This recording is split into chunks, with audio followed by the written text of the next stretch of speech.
Assalamualaikum warahmatullahi wabarakatuh. Halo, nama saya Indari Patinafiah dengan NIM 207190018 dari Prodi Tadris Biologi Fakultas Tarbiyah dan Keguruan Universitas Islam Negeri Sultan Taha Saifuddin Jambi. Dalam video kali ini, kita akan mempraktikkan bagaimana sih proses osmosis pada tumbuhan.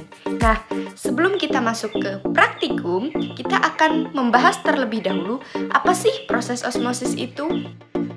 Osmosis adalah suatu perpindahan air atau zat pelarut dari konsentrasi rendah ke konsentrasi yang lebih tinggi melalui membran selektif permeabel. Umumnya, proses osmosis ini terjadi di jaringan epidermis. Baiklah, itu tadi sekilas tentang proses osmosis pada tumbuhan. Nah, di sini kita akan memulai praktikum tentang proses osmosis pada tumbuhan. Di sini saya mengambil tumbuhan wortel. Sebelumnya, kita harus mengetahui tujuan dari praktikum kita ini. Praktikum ini bertujuan untuk mengetahui bagaimana proses osmosis itu terjadi, bagaimana perpindahan air atau zat pelarut berpindah dari konsentrasi rendah ke konsentrasi yang lebih tinggi. Mari kita simak praktikum berikut ini. Kita siapkan alat dan bahan.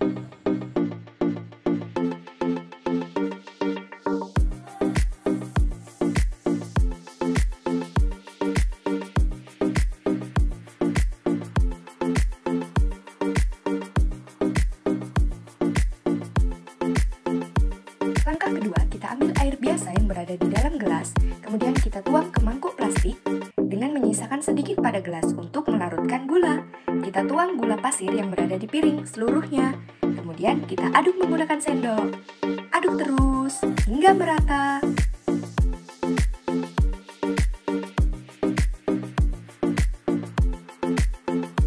Setelah rata, kita sisihkan.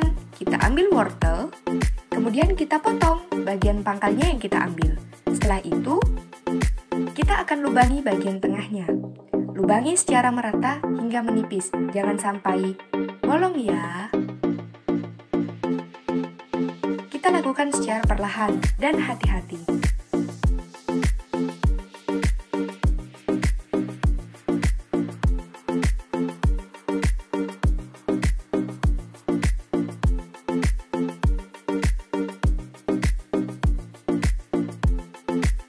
Setelah membentuk seperti tabung atau mangkuk seperti ini, kita ambil larutan gula tadi,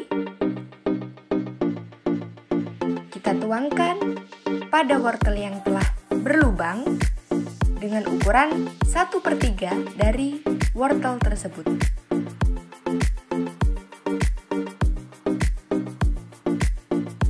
Kita ukur jumlah air yang berada di dalam mangkok plastik.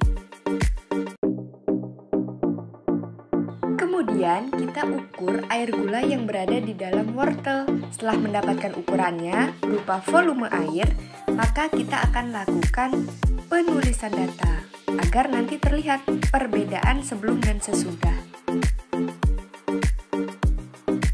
Setelah itu, kita letakkan wortel yang berisi air gula ke dalam mangkok plastik berisi air biasa.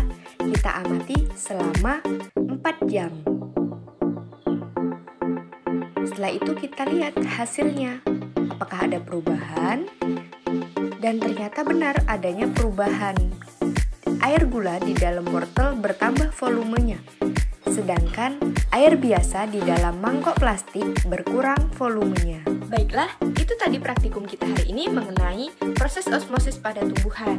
Dari percobaan yang telah kita lakukan, saya dapat mengambil kesimpulan bahwasanya proses osmosis pada tumbuhan yaitu merupakan suatu perpindahan air atau zat pelarut dari konsentrasi rendah ke konsentrasi yang lebih tinggi. Di sini yang berfungsi sebagai objek pengamatan yaitu pada wortel.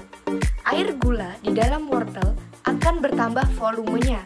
Kemudian air biasa atau pelarut di area luar wortel akan berkurang volumenya.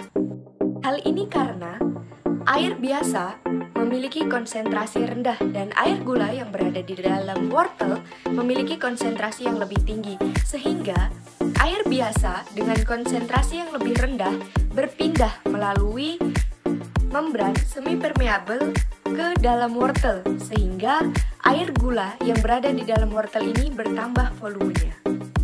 Itulah tadi praktikum kita hari ini mengenai proses osmosis yang terjadi pada tumbuhan dengan objek wortel.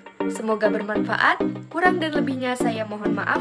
Saya akhiri. Wallahul muwaffiq ila aqwamit thoriq. Wassalamualaikum warahmatullahi wabarakatuh.